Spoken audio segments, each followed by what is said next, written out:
क्या एक हिंदू को आज के समय में गुरुद्वारे जाना चाहिए या नहीं? सुनकर ही ये प्रश्न अनेकों लोगों को भौचक्का कर सकता है। पर आज ये प्रश्न सोशल मीडिया पर अनेकों लोग पूछ रहे हैं और इसका कारण है गोल्डन टेम्पल में हुई ये घटना। बता दें, योग दिवस पर गोल्डन टेम्पल में योगा कर अर्चना मकवाना फंसी। लड़की ने स्वर्ण मंदिर में योग की कुछ मुद्राएं बनाई थी, माफी मांगी, गिड़गिड़ाई, पर फिर भी आज FIR भोग रही है। गलत नहीं किया था, मैंने गुड फेथ में किया था। अगर फिर भी लोगों को बुरा लगा तो आई एम सॉरी। अभी और ये कोई पहली घटना नहीं है।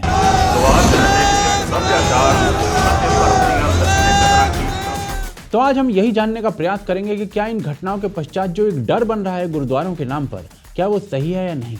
इस पूरी समस्या की जड़ कहां से आरंभ होती है और क्या ऐसे में हिंदुओं को गुरुद्वारे जाना चाहिए या नहीं।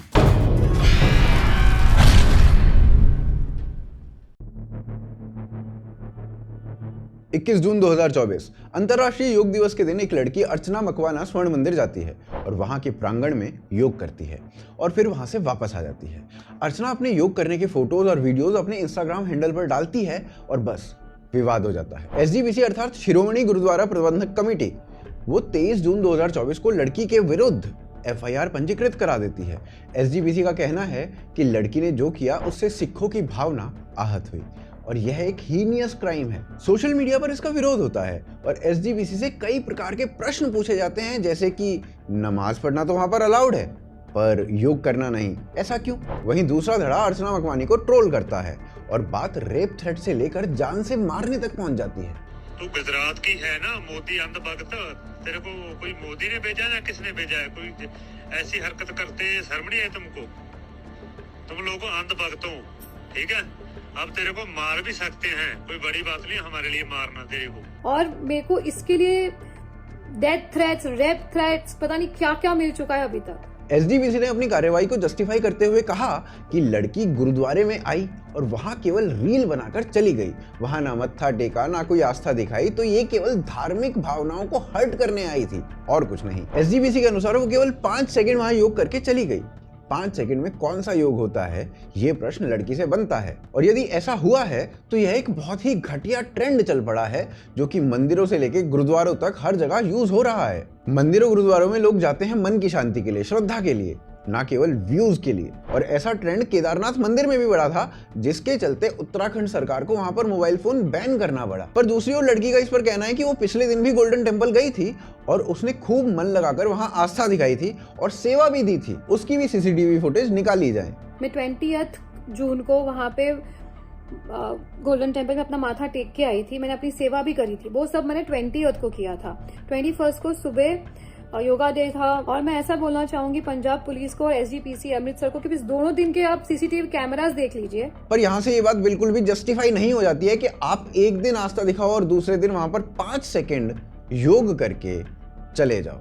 दूसरी ओर लड़की के कुछ फोटोज भी वायरल कराए गए जिसमें यह बताया गया कि लड़की तो कंगना रनौत के साथ देखी जा रही है, पर यह सब कुछ ट्रोल्स ने कहा, SGPC ने नहीं। अब इस सब के बाद SGPC ने अपना पक्ष थोड़े और विस्तार से रखा और कहा कि योग एक पाखंड है और सिख जो फिजिकल एक्सरसाइज करते हैं वो गटका होता है, योग नहीं। वैसे SGPC ने यहाँ पर यह भी कहा कि जिसे जो मानना है वो माने, पर गुरुद्वारे में योग नहीं किया जा सकता। अब यदि ऐसा है तो 1860 की ये पेंटिंग गोल्डन टेम्पल की है और अनेकों संत यहाँ योग करते देखे जा सकते हैं। ये पेंटिंग गुरु अर्जन देव के समय की है और इसमें सीधे रूप से गुरु महाराज को देखा जा सकता है और साथ में ब्राह्मण भी दिखते हैं। तो SGPC का ये कहना थोड़ा समझ में कम ही आ रहा है कि योग करना मर्यादा के विरुद्ध है, जिस पर हम अगले अध्याय में ना बहुत डिटेल में बात करेंगे।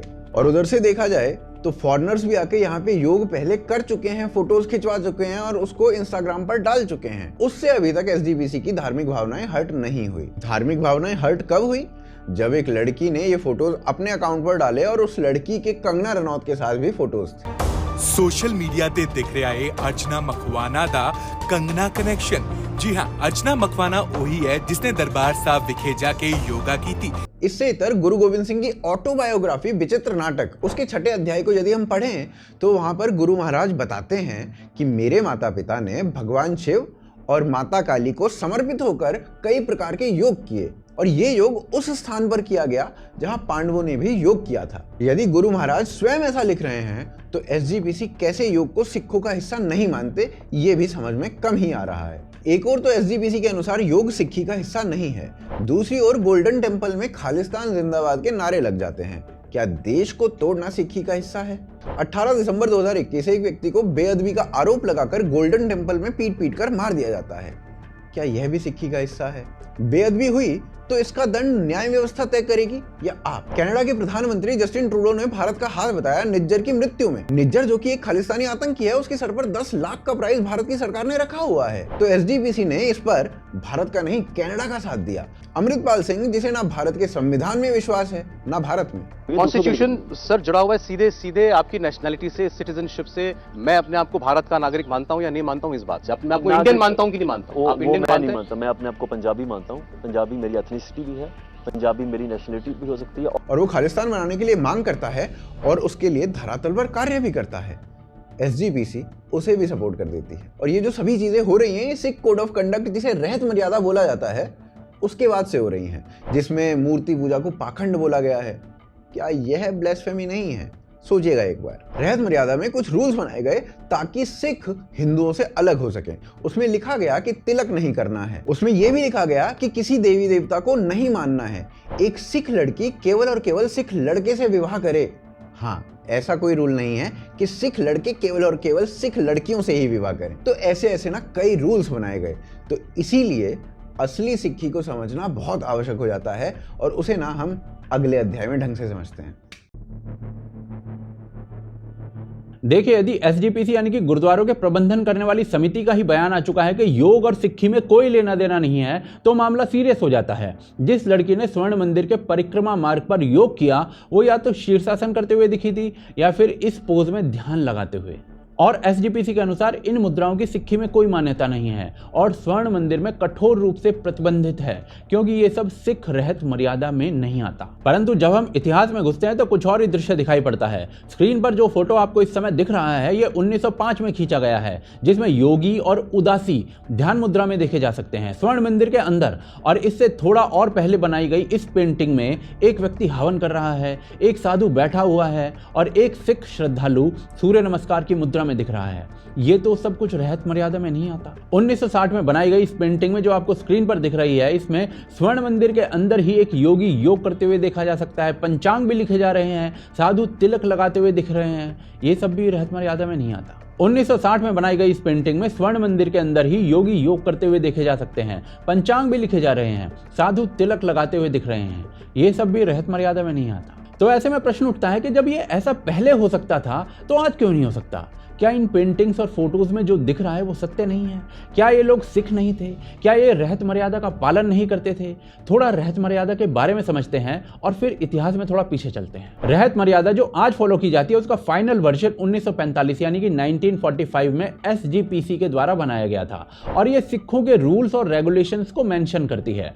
तो प्रश्न ये उठता है कि 1945 से पहले सिख क्या फॉलो कर रहे थे और इन पेंटिंग्स में ये लोग कौन थे? तो जी, गुरु गोविंद सिंह जी, सिक्खी के 10वें गुरु, उन्होंने जब 1705 में आनंदपुर साहिब से नांदेड़ के लिए प्रस्थान किया तो एक उदासी साधु गुरु बख्श दास को आनंदपुर साहिब सौंप कर गए। गुरु नानक देव यूनिवर्सिटी के हिस्ट्री डिपार्टमेंट से अप्रूव्ड थीसिस के अनुसार इन्हीं गुरु बख्श दास ने गुरु गोविंद सिंह के प्रस्थान के बाद शीशगंज और केसगढ़ साहिब पर गुरु आज्ञा से कंट्रोल ले लिया था। किसी गुलाब राय ने स्वयं को गुरु बताने का प्रयास भी किया था, पर इन्हीं गुरु बख्श दास ने उनकी स्कीम फेल कर दी थी और तब से लेकर जब तक एसजीपीसी ने आनंदपुर साहिब का कंट्रोल नहीं ले लिया, गुरु बख्श दास जी के सक्सेसर आनंदपुर साहिब की देखरेख करते रहे, जो कि सभी उदासी ही थे। नांदेड़ में गुरु गोविंद सिंह जी के देहावसान के पश्चात उस स्थान की देखरेख महंत ईश्वर दास उदासी ने करना आरंभ कर दिया था और उन्हीं के सक्सेसर ये काम आगे तक देखते रहे थे। 1708 में गुरु गोविंद सिंह जी का देहावसान हुआ और 1711 में स्वर्ण मंदिर यानी कि हरि मंदिर साहिब का ग्रंथी बनाया गया महंत गोपाल दास को, जो कि एक उदासी फकीर ही थे। और जब तक एसजीपीसी ने कंट्रोल नहीं ले लिया, तब तक उदासी महंत ही इस श्राइन को चलाते रहे। अब प्रश्न ये उठता है कि उदासी महंत या संत कौन होते हैं जिन्हें स्वयं गुरु गोविंद सिंह जी कंट्रोल देकर गए थे? तो जी, उदासी सिखों में से ही एक सेक्ट को माना जाता है। उदासी सेक्ट का जन्म संस्कृत शब्द उदासीन से हुआ, जिसका अर्थ होता है डिटैच्ड, और इस सेक्ट का आरंभ गुरु नानक देव जी के बड़े बेटे श्रीचंद के द्वारा किया गया था, जो कि एक योगी, त्यागी और ब्रह्मचारी हो गए थे। आज श्रीचंद महाराज जी की छवि कुछ ऐसी उकेरी जाती है जो कि एक हिंदू साधु से कितनी मिलती है आप देख सकते हैं। उदासी परंपरा का महत्व इन पेंटिंग्स में देखिए, जिसमें सिख गुरु अमरदास अपने अपने पुत्र को श्री चंद उदासी महाराज की सेवा में सौंप रहे हैं। एक अन्य पेंटिंग में भी गुरु हरगोबिंद सिंह जी अपने बेटे गुरुदित्ता सिंह को श्री चंद उदासी महाराज को सौंप रहे हैं। अब इन उदासी साधु महंतों का 1860 में खींचा गया ये चित्र देखिए। एक नजर में देखने में ये लोग हिंदू साधु लगेंगे, पर नहीं, ये उदासी सिख संत हैं और इन्हीं संतों को सिख श्राइन्स का कंट्रोल स्वयं गुरु गोविंद सिंह देकर गए थे। उदासी सेक्ट वेद पुराण शास्त्र सभी में मानता है। उदासी सेक्ट ध्यान भी लगाता है और योग में भी हठ योग तक जाता है और योग ध्यान में विश्वास रखने वाला यही उदासी सिख समुदाय गोल्डन टेम्पल का संचालन करता था। तो फिर आज ये स्थिति कैसे आ गई कि ध्यान लगाने पर एक लड़की पर FIR हो जाए? क्या बदल गया, वो आगे देखते हैं। देखिए, अभी तक हमने ये समझा कि कैसे सिक्खी के एक सेक्ट उदासी को 10वें गुरु द्वारा गुरुद्वारे संभालने का निर्देश दिया गया था। अब ये स्थिति कैसे बदली वो समझते हैं। इस इतिहास में हुई घटनाएं इतनी अधिक हैं कि उन्हें एक छोटे से चैप्टर में नहीं समेटा जा सकता, तो इसी कारण प्रयास करूंगा कि रेखांकित करने वाली चीजें तीव्रता से आपको समझाऊं। 1799 में महाराजा रणजीत सिंह ने सिख एम्पायर की नींव रखी, जो 1849 तक चली और अंग्रेजों ने इसका अंत किया। पर इसके पश्चात कुछ ऐसी घटनाएं हुई जिसने एक आंदोलन का जन्म लिया। पंजाब जीतने के बाद क्रिश्चियन मिशनरीज के द्वारा पूरे पंजाब में कन्वर्जन होने लगे थे। यहाँ तक कि राजा रणजीत सिंह के बेटे महाराजा दिलीप सिंह को 1853 में कन्वर्ट कर दिया गया था। सिख राज ऑलरेडी समाप्त हो चुका था, तो एक इनसिक्योरिटी की भावना आ चुकी थी और इसी समय पंजाब में मुसलमानों का अहमदिया मूवमेंट या अंजुमने हिमायत मूवमेंट, दूसरी तरफ आर्य समाजी मूवमेंट या फिर ब्रिटिश बैक्ड क्रिश्चियन मूवमेंट भी चल रहे थे। इसके अतिरिक्त गुरुद्वारे जो अधिकांशतः उदासियों के संकेत पर चला करते थे, उनमें भ्रष्टाचरण की सूचनाएं आने लगी थी, जिसके कारण निरंकारी आंदोलन खड़ा हो गया था। और इन सारी घटनाओं के बाद पंजाब में 1873 में सिंह सभा मूवमेंट आया, जिसके 3 मुद्दे थे। पहला था क्रिश्चियन मिशनरीज के साथ लड़ना, दूसरा था आर्य समाज का शुद्धि मूवमेंट जो चल रहा था उसकी काट करना, और तीसरा निरंकारी ग्रुप के द्वारा बागी तेवर जो दिखाए जा रहे थे, जिससे अंग्रेज रुष्ट थे और सपोर्ट कम कर दिया था सिखों को, उस सपोर्ट को वापस लाना। अब ये जो सिंह सभा थी ना, इसके भी 2 फ्रैक्शंस थे। एक था अमृतसर वाला, जो अपने आप को सिख मानते थे पर अपने आप को बड़े सनातन परिवार का हिस्सा भी मानते थे। दूसरा था लाहौर वाला, जो फंडामेंटलिस्ट थे। लाहौर सिंह सभा 1879 में बनी थी और इस मूवमेंट को कुछ ही समय में तत् खालसा नामक संगठन इन्फ्लुएंस करने लगा था। 1870 से 1890 के मध्य इसी संगठन ने सिखों को एक अलग आइडेंटिटी कैसे देनी है, इस पर कार्य किया। इन सब चीजों के बाद 1897 में लाहौर ट्रिब्यूनल्स के लेटर्स में पहली बार किसी बड़े मंच पर यह प्रश्न उठाया जाता है कि क्या सिख हिंदू ही हैं? 1899 में कहन सिंह नाभा प्रकाशित करते हैं, हम हिंदू नहीं हैं, और यहाँ से डिस्टिंक्ट सिख आइडेंटिटी की बात चालू हो जाती है। 1905 में देवी की प्रतिमाएं हरिमंदिर साहब से निकालकर बाहर रख दी जाती हैं और जो उदासी महंत सैकड़ों सालों से इस स्थान को संभाल रहे थे, उन्हें बाहर कर दिया जाता है और 1920 में शिरोमणि गुरुद्वारा प्रबंधन कमेटी बना दी जाती है अंग्रेजों की मदद से। 1920 से आज तक यही समिति सिखों के सभी रूल्स एंड रेगुलेशंस बनाती है। योग का सिक्खी से कोई लेना देना नहीं है, ये भी SGPC का ही कहना है। और यही समिति आज उस योग पर FIR करवा चुकी है जिसे उदासी संत सैकड़ों वर्षों तक स्वर्ण मंदिर में करते रहे। वैसे SGPC से यह प्रश्न पूछा जाना चाहिए कि यदि सिक्खी का योग से कोई लेना देना नहीं है, तो क्यों गुरु हरगोबिंद सिंह ने अपने एक पुत्र को उदासी संत की सेवा में लगा दिया, जो अपना पूरा जीवन योग और ध्यान में बिता देते हैं? क्यों गुरु गोविंद सिंह ने नांदेड़ जाते समय गुरुद्वारे का उत्तरदायित्व एक उदासी महंत को दिया था, जिससे वो अधिकार छीन लिया गया SGPC के द्वारा बाद में? SGPC से छुपाने के लिए कहती है कि ब्रिटिश समय में गुरुद्वारों का कंट्रोल उदासियों के पास था, जबकि सत्य दशम गुरु के समय तक जाता है। यदि सिस्टम में कुछ गलत हो भी रहा था, तो सिस्टम के भीतर जो गलती है ना, वो सुधरती है। पूरा सिस्टम नहीं बदलता, वो भी तब जब सिस्टम गुरु आज्ञा से बना हो। इस सिस्टम का देश और समाज और स्पेशली हिंदुओं पर क्या प्रभाव पड़ा, वो आगे देखते हैं। देखिए, सिख समाज यदि एक अलग आइडेंटिटी चाहता है तो वो उनका अधिकार है और मुझे पर्सनली उसमें कोई आपत्ति नहीं लगती है। SGPC इसके लिए कुछ रूल्स बनाना चाहती है तो वो भी बना सकती है, उसमें भी कोई दिक्कत नहीं है। यदि सिख समाज उसे स्वीकार करना चाहते हैं तो वो भी कर सकते हैं। अंत में हिंदुओं पर है कि वो इन रूल्स के चलते किसी स्थान पर जाना चाहते हैं या नहीं जाना चाहते। पर अलग आइडेंटिटी के चक्कर में हमें ये नहीं भूलना चाहिए कि ये सब इतिहास से मैनिपुलेशन करके अर्जित किया जा रहा है और इस अलग आइडेंटिटी ने इस देश को एक कैंसर दिया है, जिसका नाम है खालिस्तान। गदर मूवमेंट जो विदेशों में बने हुए गुरुद्वारों से चलता था, उसे तोड़ने के लिए इन्हीं गुरुद्वारों में अंग्रेजों ने भारत से गद्दारी करने वाले कुछ लोग छोड़ दिए। ये वही अलग आइडेंटिटी वाले लोग थे जिन्होंने कुछ ही समय में इन विदेशी गुरुद्वारों में उच्चतम पोस्ट पर कब्जा कर लिया। 1960 में चरण सिंह पंछी ने सिख होम रूल यानी सिखों का अपना एक अलग देश हो, ये मांग प्रारंभ कर दी, इंग्लैंड में ही इन्हीं धार्मिक स्थानों से। और 1971 में जगजीत सिंह चौहान ने न्यूयॉर्क टाइम्स में एक एड निकालकर खालिस्तान की घोषणा कर दी। 1901 में केवल 95 सिख थे कनाडा में। 1951 यानी दूसरे विश्व युद्ध के बाद लगभग 2000 यानी ना के बराबर। तो कब बढ़ने आरंभ हुए सिख वहां पर? 1961 में मात्र 5000 सिख और 1971 में 35,000। यहां आपको थोड़ा बड़ा जंप दिखाई देता है। क्यों? ये एग्जैक्टली ना वही समय है जब विदेशों से अलग देश या खालिस्तान के स्वर थोड़े उठने आरंभ हुए थे। 1971 से 1991 तक ये संख्या 1.5 लाख पर पहुंच जाती है। और एक बड़ा जंप 81 से 91 में आया जब पंजाब का माहौल सबसे अधिक खराब था। कौन थे ये लोग जो बाहर भाग रहे थे? इंटरनेशनल जर्नल की इस रिपोर्ट के अनुसार पंजाब के अलगाववादी आंदोलन के कारण कनाडा जैसे देशों में ना शरणार्थियों की भीड़ लगने लगी थी।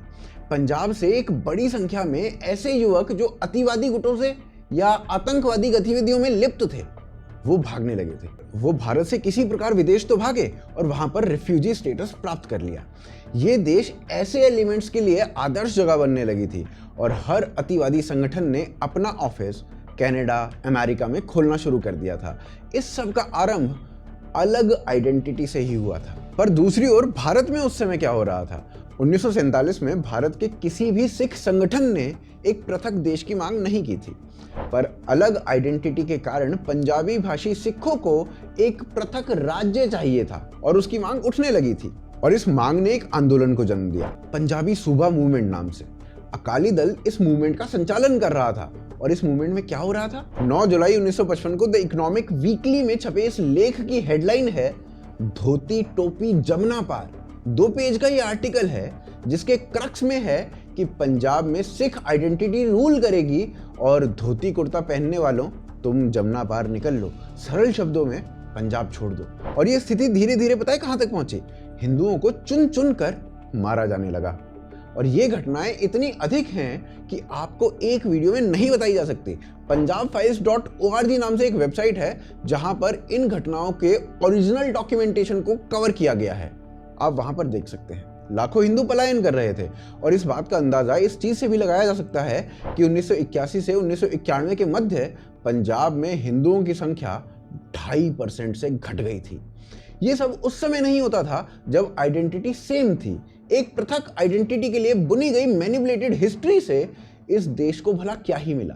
अलग देश की मांग, नस्लकुशी, राज तो तब भी रणजीत सिंह के रूप में एक सिख ही कर रहे थे जब आइडेंटिटी पर कोई बात तक नहीं होती थी। और अंतिम प्रश्न ये, आज जो स्थिति बन रही है उसमें हिंदुओं को गुरुद्वारे जाना चाहिए या नहीं, वो आगे देखते हैं।